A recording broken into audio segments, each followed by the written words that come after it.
అలా మీరు house dissolve అయిన తర్వాత కాంగ్రెస్ పార్టీలోకి కూడా మీ రాకని పివి నరసింహారావు గారు అడ్డుకోవడంతో మీరప్పుడు ప్రజాస్వామ్య తెలుగుదేశం పార్టీ స్థాపనకు పూనుకున్నారు. మీరు ఆయన ఏం చెప్పాడంటే పివి నరసింహారావు గారు పిలిపించాడు సార్. వెళ్ళాను. ఆయన మినిస్టరు, ప్రణబ్ ముఖర్జీ కూడా మినిస్టర్. అవును. ప్రణబ్ ముఖర్జీ నాకేం తెలియని మనిషి కాదు. మన ఇంటికి 2-3 సార్లు వచ్చాడు అంతకుముందు కూడా. నేను మినిస్టర్ కాదు. ఇద్దరు కూర్చొని బ్రేక్ఫాస్ట్ అని పిలిచారు. వెళ్ళాను. నీ పాలిటిక్స్ లాగానే మాకు ఇక్కడ పాలిటిక్స్ ఉన్నాయి కదయా, నీకెందుకు మళ్ళీ ఇప్పుడు ఈ కాంగ్రెస్లోకి ఎందుకు, నీ పార్టీ నువ్వు నడుపుకోరాదా, ఎందుకు లేనిపోయింది, ఇక్కడ కూడా అన్ని చిక్కులు కదా అని సంగీతం పాడాడు నరసింహారావు. నాకు అర్థమైంది 3. ఇదే లైన్లో రాజీవ్ గాంధీకి బ్రీఫ్ చేసి ఉంటారు. మంచిదండి మీరు చెప్పేది నాకు అర్థమైంది, నా వల్ల మీకు నష్టం జరుగుతుందని మీకేదో, నేను లేకపోయినా మీకు నష్టం జరుగుతుంది. ఇది ఎట్లాగంటే మీరు దోబోయే పిల్లని ఇంట్లో లాక్కొచ్చి చెరిచి వదిలేసినట్టు అయింది. అదేమి ఆ మచ్చ పోదు, మీకు పోదు, నాకు పోదు. అంటే నీచోపమానాన్ని మీరు ప్రయోగించారు. నన్ను మీరు సపరేట్గా పోండి అని చెప్పడంలో నాకు అర్థమైంది.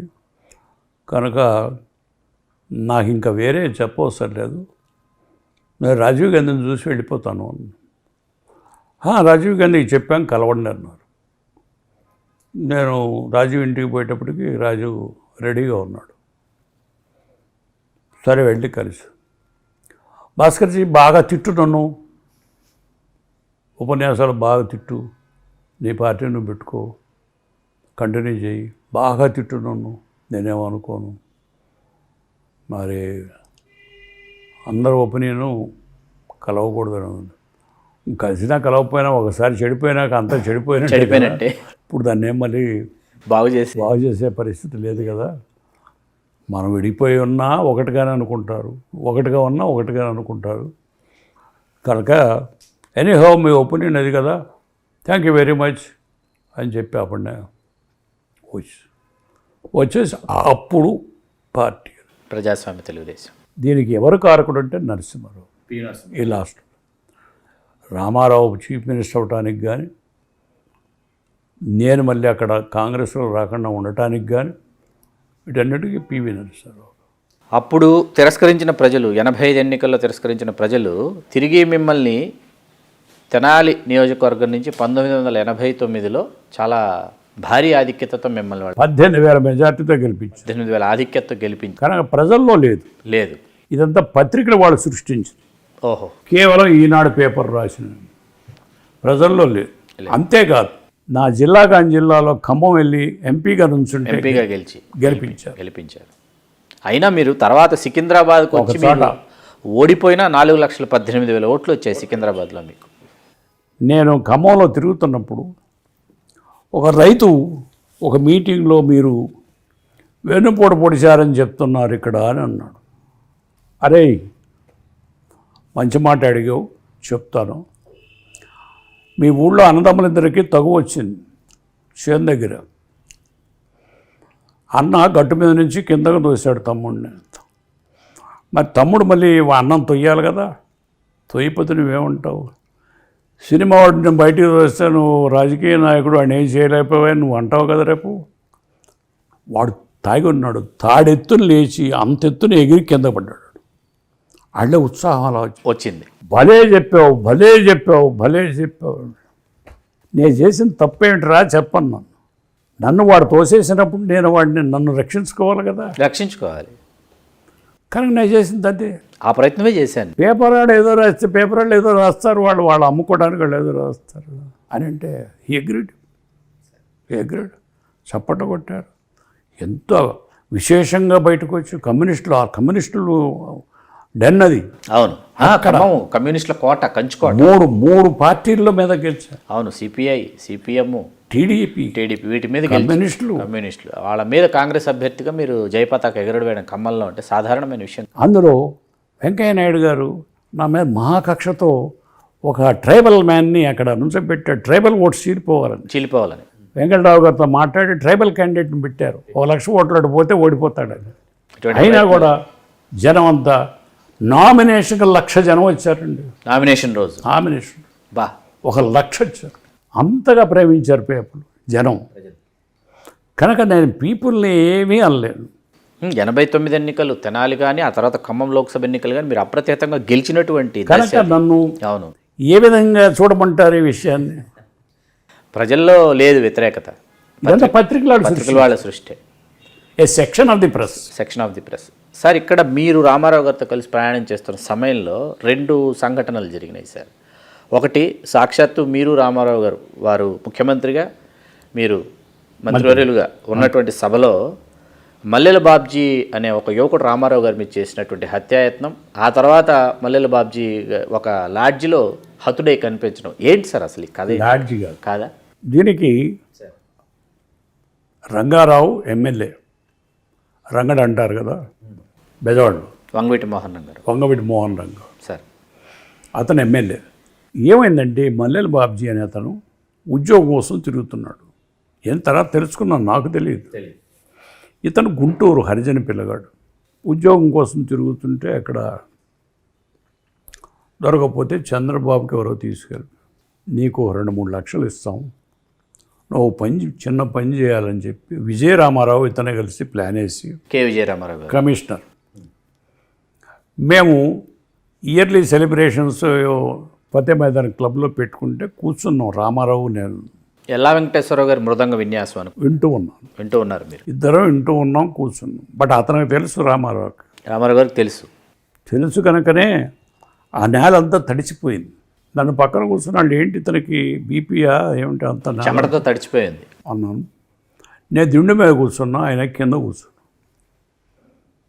నేను అనుమానించలా, ఇట్టాగే కళ్ళజోడు పెట్టుకుని కూర్చుని. ఆ కుర్రాడు ఇందిరాగాంధీ జిందాబాద్ అంటూను విజయరామారావు వెనకాల ఉన్నాడు. వాడి దగ్గర నుంచి పరిగెత్తుకొచ్చి మా మీద పడ్డాడు. నేను ముందుకు పడేటప్పుడు కళ్ళజోడు కింద పడింది. అది కింద నుంచి ఎత్తుకుని నేను ఉండేడు, నా కాన్సన్ట్రేషన్ వేరే డైవర్ట్ అవుతుంది. ఈ లోపల రామారావు ఓ అన్నాడు. ఈ ఆడపిల్లకాయలు కూర్చున్న వాళ్ళంతా అయ్యో అయ్యో అయ్యో అయ్యో అని చెప్పి చీర చించో కొంచెం రైవుకి చించో దాని చుట్టూ ఏదో చుట్టారు.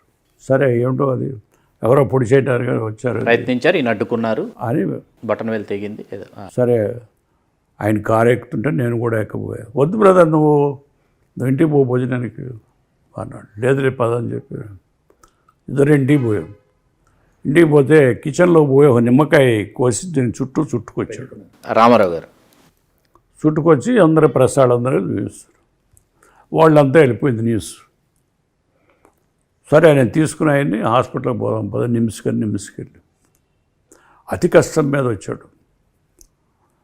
నిమ్స్ మెట్ల దగ్గర నీకు భోజనం టైం బ్రదర్, నువ్వు భోజనాన్ని చేయాలి ఈ టైంకి, నువ్వు అంత టైం ప్రకారం తింటావు, నువ్వు వెళ్ళు, నువ్వు కదా నేను చేయించుకెళ్తాను, నన్ను లోపల రానీయకుండా నన్ను కారెక్కించి ఆయనే పంపించి తను హాస్పిటల్లో.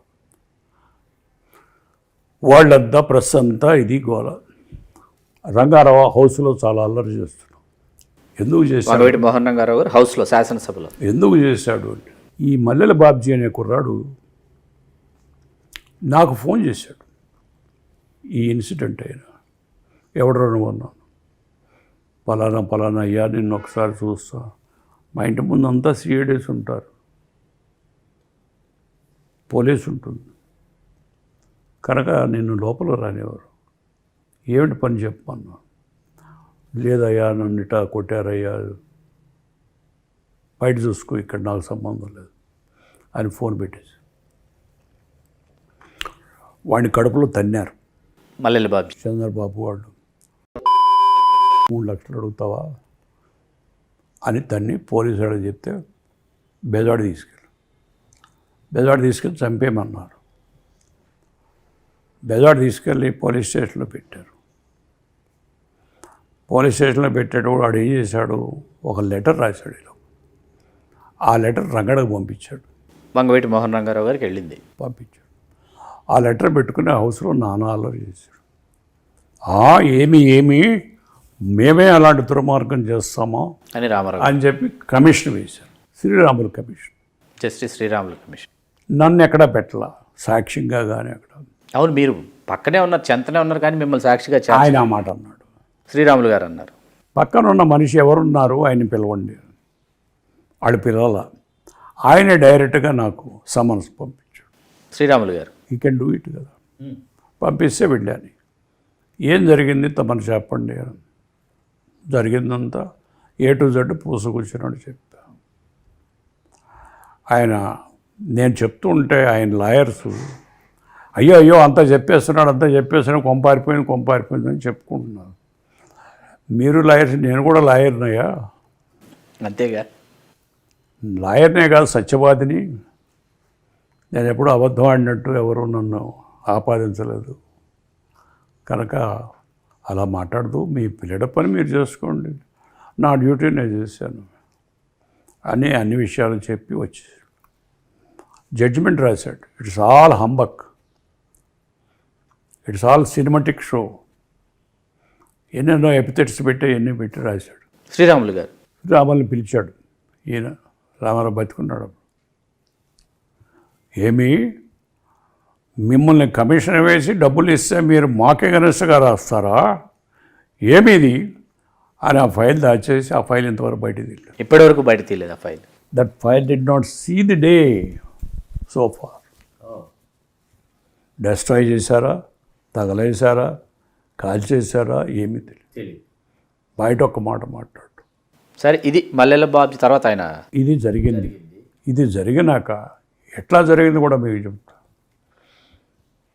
అక్కడ పోలీసు ఆఫీసరు సర్కిల్ ఇన్స్పెక్టరు నాకు తెలియదు. ఆయన్ని విజయరామ ఎవరో ఉన్నాడుగా, గవర్నర్ అయ్యాడే police officer PS Rammohan Rao DGP. అవును, డీజీపీ. అప్పుడు అక్కడికి విజిట్ వేసుకుని వీడిని ఎగిరి నువ్వు చీఫ్ మినిస్టర్ని అని మల్లెల బాబు కేసులో పెడతావారా? మల్లెల బాబ్జీ కాదు, విజయరామారావుని తన్నాడు. విజయరామారావు అక్కడ ఎస్పీని తన్నాడు. ఎస్పీ కాదు, అదే కమిషనర్ సర్కిల్ ఇన్స్పెక్టర్ తన్నాడు. తంతే వాడి పేరేంటి? విజయరామారావు రామ్మోహన్ రావు. వాడిని తన్నాడు. తన్ని వాడిని అక్కడి నుంచి ట్రాన్స్ఫర్ చేసి నెల్లూరులో వేశాడు. అడిషనల్ ఎస్పీ అక్కడ రిటైర్ అయ్యాడు. రిటైర్ అయినాక వైజాగ్ వెళ్ళాడు. వైజాగ్లో సెటిల్ అయ్యి ఒకరోజు నాకు ఫోన్ చేసి, అయ్యా ఒకసారి మీతో 2 నిమిషాలు మాట్లాడాలి. టైం తీసుకుని వచ్చాడు. జరిగిందంతా చెప్పాడు. మల్లెల బాబ్జీని వాడందరికి వాడే ఊరేసుకుని చచ్చేటట్టుగా పెట్టమన్నారు. పెట్టాను. ఆయన గదిలో పంపి ఊరేసుకునే గదికి పిస్టల్ ఇక్కడ పెట్టుకుని కూర్చున్నారట పోలీసు వాడు. వేసుకో, కిందకు జారు గబక్కుని అవి కాల్చేస్తాం అని పెట్టి వాడు ఆ లెటర్ అప్పటికే పంపాడు కదా వంగవీటి మోహన్ గారు పంపించాడు. వాడు వీళ్ళు కాలుస్తారని చెప్పి ఊరేసు చచ్చాడని చెప్పి ప్రచారం చేశాడు.